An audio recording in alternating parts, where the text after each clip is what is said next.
Gold में 2019 से तेजी का दौर चल रहा है, लेकिन क्या अब इस पर लगाम लगेगी? गोल्ड में एक ट्रेडर को क्या फैसला करना चाहिए और सिल्वर के प्रति क्या रुख अपनाना चाहिए? इस पर बात करेंगे मोतीलाल ओसवाल फाइनेंशियल सर्विसेज के एनालिस्ट मानव मोदी से। मैं हूं कमल शर्मा। मानव जी, आपका स्वागत है मोलतोल में। बहुत बहुत शुक्रिया कमल जी। जी नमस्कार। मानव जी, मोतीलाल ओसवाल फाइनेंशियल सर्विसेज की गोल्ड पर ताजा रिपोर्ट क्या है? गोल्ड के भविष्य को लेकर क्या अनुमान है? जी बिल्कुल कमल जी, देखिए जैसे हम इतने समय से सोने की तेजी देख रहे हैं, हम इतने समय से बातचीत भी कर रहे हैं उसके ऊपर कि हमने 30% से ऊपर का रिटर्न देखा है गोल्ड में, कंटिन्यूस बेसिस पे हम तेजी में है। तो पिछली जो 2-3 क्वार्टरली रिपोर्ट्स भी हमारी निकली है उसमें हम 1 लाख के ऊपर की ही बात कर रहे हैं। अभी भी हमारा जो व्यू है, जो स्टांस है, अगर हम 1 साल 2 साल के हिसाब से बात करेंगे तो बिल्कुल शायद तेजी में ही है। लेकिन अभी के लिए ऐसा लग रहा है कि शायद जितनी रैली होनी थी अभी के लिए शायद एक बार थम जाएगी, रुक जाएगी। एक जो थकान महसूस हो रही है सोने के जो बढ़ने में, क्योंकि पिछले कुछ हफ्तों से 98,000 वाला जो जोन है वो नहीं निकल पा रहा है, $3400 $3450 के ऊपर नहीं जा पा रहा है। तो हमें ऐसा लग रहा है कि शायद जो फंडामेंटल डेवलपमेंट भी हो रहे हैं, जैसे आप देखिए दोनों जियोपॉलिटिकल टेंशन में, इजराइल ईरान हो गया, रशिया यूक्रेन हो गया, सबके बीच में सीज फायर करवाने की कोशिश की जा रही है प्रेसिडेंट ट्रम्प से।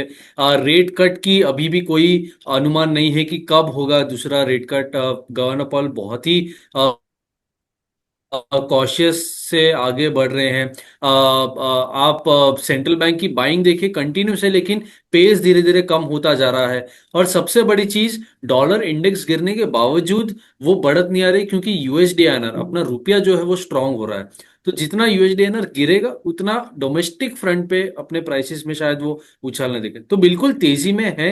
लेकिन अभी के लिए ऐसा लग रहा है कि शायद थोड़ा फॉल आ सकता है, यहीं पे कंसोलिडेट कर सकता है और फिर से मौका देगा आगे एक बढ़त की। तो मानव जी, आपने जो कहा कि गोल्ड कंसोलिडेट जोन में जा सकता है, जिस तरह बाजार में थकान दिख रही है, तो ये रेंज आप क्या मान के चलते हैं, चाहे वो डॉलर टर्म में हो या भारतीय रुपए के संदर्भ में?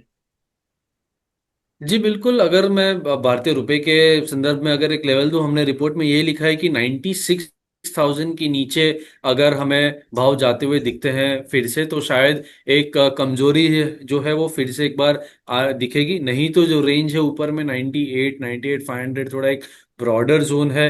नीचे में अगर 96 टूटता है तो शायद 94 या 92,000 भी पॉसिबल है।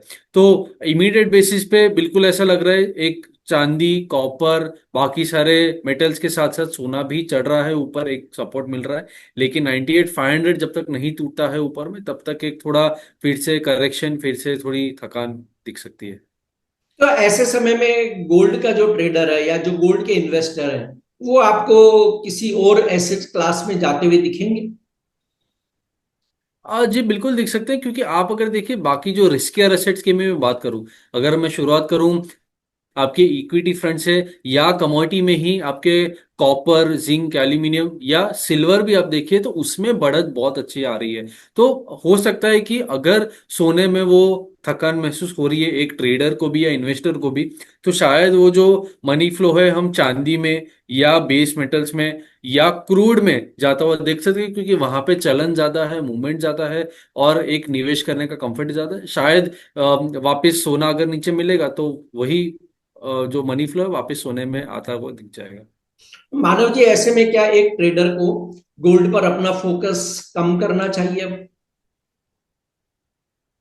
अब मैं ये नहीं कहूंगा कि कम करें, क्योंकि बिल्कुल जैसे वोलेटाइल मार्केट है, सोने का भी आईवी बढ़ गया है। अगर निवेशक है, इन्वेस्टर है, तो बिल्कुल थोड़ा रुक सकते हैं फिर से एक बार तेजी करने के लिए। लेकिन अगर आप ट्रेडर हैं तो मेरे ख्याल से ट्रेडर दोनों तरफ का मार्केट देखता है। तो चाहे मंदी हो या तेजी हो, एक ट्रेडर के लिए वोलेटिलिटी इंपॉर्टेंट है, तो मेरे ख्याल से वो दिखने मिल जाएगी। तो ट्रेडर के लिए ये मार्केट शायद अच्छा ही है। जी। तो एक मैं नट शेल में पूछूं कि एक ट्रेडर को गोल्ड में ओवरऑल करना क्या चाहिए? बिल्कुल स्पष्ट एकदम। जी बिल्कुल।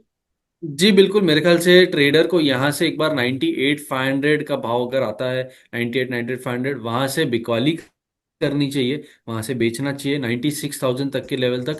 अगर 96,000 का लेवल भी दिखता है तो वो बिकवाली कंटिन्यू करनी चाहिए। 98,500 के ऊपर जितनी भी शॉर्ट पोजीशन है हम वापस से शायद देखेंगे क्या डेवलपमेंट हो रहा है, लेकिन अभी के लिए वो इस लेवल से बिकवाली करने की सलाह होगी। जी। अब मानव जी, हम गोल्ड के बाद सिल्वर की बात कर ले, तो सिल्वर पर अब आपका रुख क्या है? क्योंकि आपने कहा भी कि जो गोल्ड के बजाय सिल्वर पर भी ध्यान दे सकते हैं, सिल्वर के प्राइस बढ़ रहे हैं, तो क्या ये अब गोल्ड से अच्छा प्रदर्शन करेगी, या इसमें कुछ आपको कंसोलिडेशन ही नजर आता है अभी? मेरे ख्याल से कमल जी चांदी में कॉन्फिडेंस थोड़ा ज्यादा है मेरा अब के मार्केट में, क्योंकि चांदी बहुत समय बाद एक उछाल हमें देखने मिला है, 1 लाख के ऊपर कंटिन्यूस बेसिस पे सस्टेन कर रहा है काफी समय से। तो माफ कीजिएगा, तो काफी समय से वो सस्टेन कर रहा है, तो मेरे ख्याल से अब चांदी की जो तेजी है वो कंटिन्यू रह सकती है, आउट परफॉर्मेंस भी बिल्कुल दिख सकता है। तो मेरा ऐसा मानना है कि ये साल के अंत तक चांदी या तो सोने के कंपैरिजन में उतना ही रिटर्न या ज्यादा रिटर्न देने की क्षमता रखता है। तो फंडामेंटल डेवलपमेंट भी है, इंडस्ट्रियल मेटल्स भी सपोर्ट कर रहे हैं, गोल्ड सिल्वर रेशियो भी यही दर्शा रहा है कि चांदी का थोड़ा और परफॉर्मेंस दिख सकता है। गोल्ड सिल्वर रेशियो पे जरा आप और थोड़ी स्थिति स्पष्ट करें कि क्या देखे एक ट्रेडर और इन्वेस्टर। जी बिल्कुल, गोल्ड सिल्वर रेशियो अगर आप देखें पिछले कुछ समय में 107, 101 के करीब हमने रिसेंट हाई जाता हुआ देखा। 100 के आसपास बहुत समय से वो कुछ हफ्ते से कंसोलिडेट कर रहा था, नहीं तोड़ पा रहा था 98, 100, 98, 100।